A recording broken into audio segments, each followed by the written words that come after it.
Hello, good evening, and welcome back. After 1.5 million people have been vaccinated at least once in the UK, then the leader of the country receives the vaccine, according to official royal sources, of course, and the source side of the Queen decided to let it be known she had the vaccination to prevent further speculation. Now, I do find it peculiar that, seeing as the Queen is 94 years of age and Prince Philip is 99 years of age, that surely not only are they in a higher risk category, that they would be one of the first, but also being leader of the country, or at least the Queen is the leader of the country, that surely she would have got it first if it was supposedly all safe and all that. It seems as if it wasn't. It seems as if there were doubts about it. And why did it take this long then? Was she not in a high enough risk group anyway?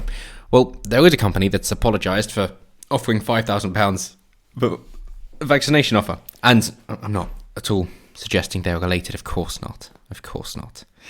But it is peculiar, of course, that the leader of the country waits for 1.5 million other people to take it and then taking it themselves. Just food for thought. And, of course, it's been a big thing to televise taking the vaccinations. This wasn't. But then again, you've got to go down the rabbit hole of, do you believe what you see, that people are actually getting vaccinated, or is it something else? Who knows? Sometimes it's an empty syringe. But that's probably too well known at this point. So, coronavirus company's apology after £5,000 vaccine offer.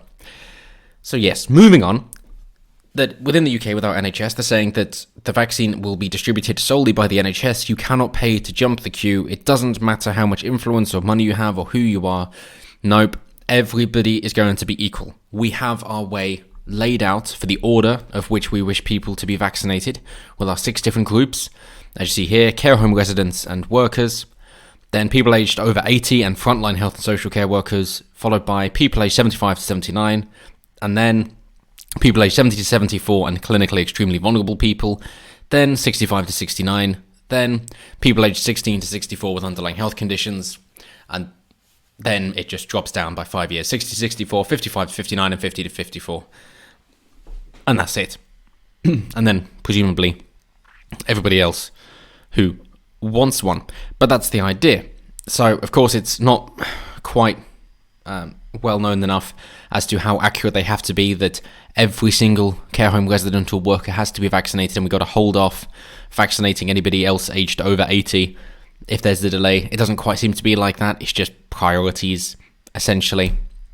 But some people who are concerned about the COOF, or may not be concerned about the COOF so much, but just wish to do some business dealings, of course, do not wish to have to wait for them to be in their group, especially if they're under 50, and they've got the funds for it, because we're talking about, people worth tens of millions of pounds, I'm sure, or at least multi-millionaires, that they will, of course, want to jump the queue. And that is illegal, yes. But, of course, legality doesn't always stop people from doing things. And whenever the government offers a monopoly on something, there will be a black market for these items. Most notably, of course, in the USSR, when it comes down to American tourists going over and then selling their shoes or jeans over there. This is to say nothing about, through to the banality of everything out there, that people learned how to read barcodes. Yes, because that is how they would identify different brands of food, essentially. But there will always be a demand for demandable things, essentially. It is supply and demand, and resources will always be scarce, of course. And the free market way of finding out how to divvy up those resources is through pricings, and the people who can afford for them and wish to have them will pay the price, because it means they need to provide significant value to other people in order to accumulate enough money in order to then be able to afford what they wish to purchase. That's the theory, put simply. And so with the government saying, no, you're not allowed to get it, that doesn't stop facts of life. That, as I said before, the law doesn't equal morality, and it isn't a law of nature. It's just a country's law. So there'll always be ways around it. And this was an obvious thing that has been happening since the start. However, it hasn't come out this widely as to just how far-reaching it is exactly the tactics being used, or at least the ones being caught, and then the price being put on it. So they're saying £5,000. Now, because of the risk involved and they could get caught out like they have done here, you can expect them to want the same amount of profit again. So it'd be £10,000 for a vaccine, should you wish to go down those routes. I don't want to be on any more lists, so I'm not doing that research. But the Hacking Trust Medical Division approached surgeries in Bristol and Worthing, offering to pay the money to charity or the staff member directly in Sussex, West Sussex, and Bristol. Robin Clark from the Institute of General Practice Management said it was just appalling. The company based in London has apologised, saying its good intentions were misinterpreted. NHS England said people will rightly take a dim view of anyone who tries to jump the queue. The Bristol-based manager said she worried it would create more health inequality. She said the Joint Committee on Vaccination and Immunisation is trying to prioritise the vaccine based on the vulnerability to COVID. So what was their way to do it? Well, they say that the email sent to the GP surgery in Worthing said the Hacking Trust was aware that many appointments for vaccinations are not kept, and that it would be interested in being informed of any no-shows. A donation of £5,000 would be paid to a staff member or given to charity for each dose it could secure, the email said. And given that they only have a 6-hour shelf life, that is reasonable that they can't be kept overnight once they're out of the fridge, or out of the freezer then. Otherwise, they would not work in the morning. So there definitely are some which are going to waste, no doubt. The way that the Battersea-based company is trying to say that its intentions were, is that it offered charitable donations to staff or surgeries in this difficult time for any vaccines which were unused. So it's not buying them, obviously not, because that's illegal. Instead, they're trying to help out by being able to distribute the vaccines where they are needed, because they can't be kept for long enough, and therefore by trying to offer thanks to the surgeries that are willing to help other people, they are also offering a charitable contribution of £5,000 for helping out. Because it added, "We'd heard that some vaccines were being unused due to missed appointments. We would apologise that our good intentions have been misinterpreted." NHS England said it knew these particular emails were received across the country. But only 2 of your branches reported it?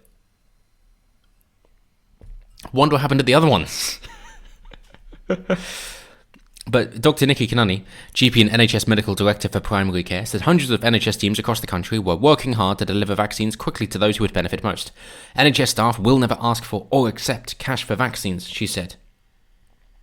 Yes, I know there is a lot of complaining about the thought that NHS workers don't get paid enough and they're overworked and they should be earning more, which they could do in the private sector. And this is kind of an example of that. So how many, with sky-high medical tuition debt and seeing the price of living because of inflation, will be thinking, oh, it is £5,000 though. And that's cash. And they'll be earning, high 20s a year? So it's like a fifth of their year. It's, 2 months' work just handed to them. Yeah, that's tax-free as well. Sounds pretty tempting. There were definitely some that have taken it. The Department of Health and Social Care said vaccinations were available from the NHS for free and cannot be sold privately in the UK. And to add to that, of course, that yes, they will be sold privately in the UK. Of course, not legally, no. But they can be sold privately, and they will be, it's just illegal. But then how are you going to crack down on that? That's the thing. Because by all means, you're going to be saying that the company responsible, they're to blame. The person responsible, they're to blame. But the NHS worker themselves, do you want that publicity? Do you really? Do you want to say that they were providing out unused vaccines which would have gone to waste, and in return they had a charitable donation helping them to vaccinate more people? I mean, that's how the company's going to view it as well. And the person on the other end that is receiving it, don't think you're ever going to find any individual like that. Don't think you are. But just to finish off, why might people want these vaccinations? Well, maybe if they're travelling to Australia, maybe this should be for a separate video, but I feel compelled to put it in here. We're the epitome of stupid as Brisbane residents slam COVID rules, forcing motorists to wear a face mask while driving even if they're alone in the car, as a man is arrested for refusing to cover up, as well as a couple others.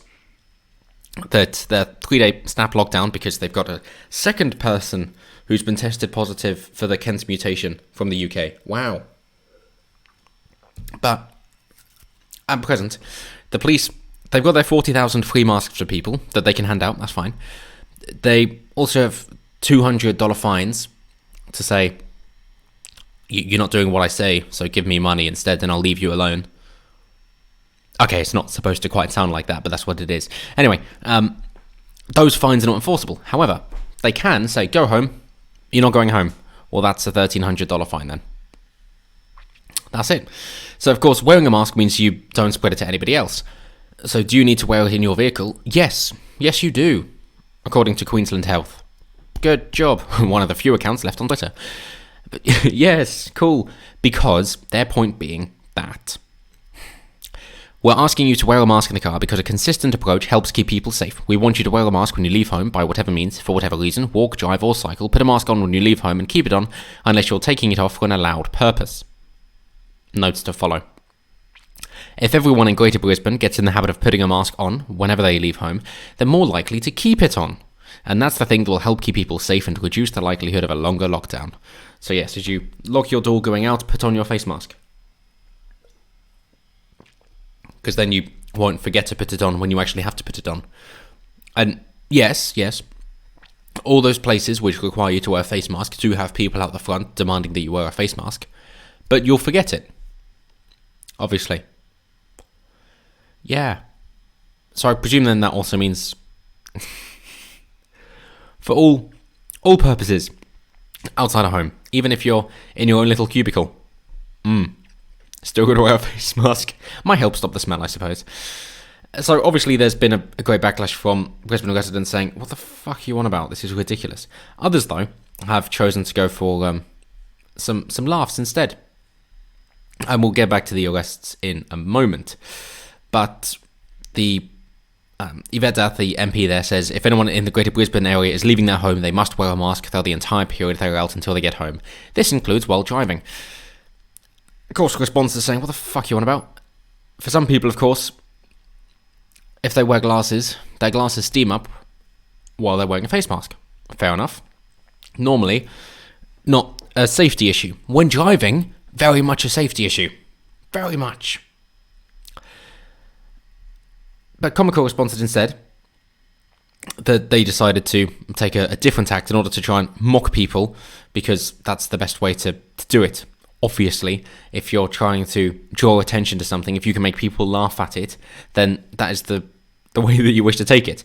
So say like, does that mean that I have to wear a face mask in my coffin as well?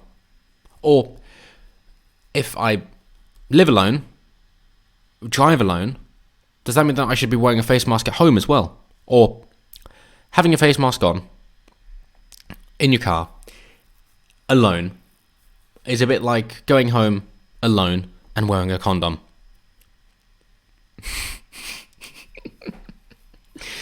Other people, of course, didn't appreciate having to do this, of going for a jog wearing a face mask. And instead, there were 12 people, wow, protesting in Brisbane's Botanical Gardens. Outside, vitamin D, all that good stuff, and as you see, this middle-aged chap here was thrown into the back of a van and fined $1,300 for not wearing a face mask outside when there are just 12 people. And it's Australian summer, as in heat and UV. Kills the virus in under a minute. Yep. Get in the back of a van instead with a load of other police officers, because that's definitely the healthy thing to do. But that was the response. It really was. And Brisbane seems to have always been the worst place in the developed world for dealing with people who do not appreciate coronavirus lockdowns. Obviously, China's going to take first place, no doubt about it. But he said, because he was offered a mask and went, nah, I'm good. They said, "We'll go home then." He went, "Nah, because I want to go to that protest meeting. I feel it is important to send a message." And yeah, however, they had some dozen people turn up. What was the response? To be turned away by a swarm of officers. And to finish up, they try and, just smear Aussie Patriots Roll, who advertised the anti-vaxxer protest on Facebook, who also list chemtrails, abortions, and 5G as other issues they fight against. It's peculiar that they say chemtrails. That's largely discredited. 5G being an issue, that's largely discredited for a health issue. Abortions, why are you putting that one in there? Does that mean I'm a radical and I'm a fringe lunatic because I don't agree with abortions? Wow, it's just like chemtrails. But as always, that's it for me. So let me know what you guys think down below. Always intrigued to hear what you guys have to say about why did it take so long for the Queen and Prince Philip to be vaccinated. How many vaccines do you think have actually been bought that, would definitely have otherwise just gone unused instead? And is Brisbane going to be a trendsetter for the rest of the developed world, given that it is summer over there? Yeah, it's the hottest time of the year. And yet, that's been the response for Brisbane. And at what point do we just admit, this isn't about the virus, is it? This is just seeing what you can get people to do. But as always, until next time, have a good one.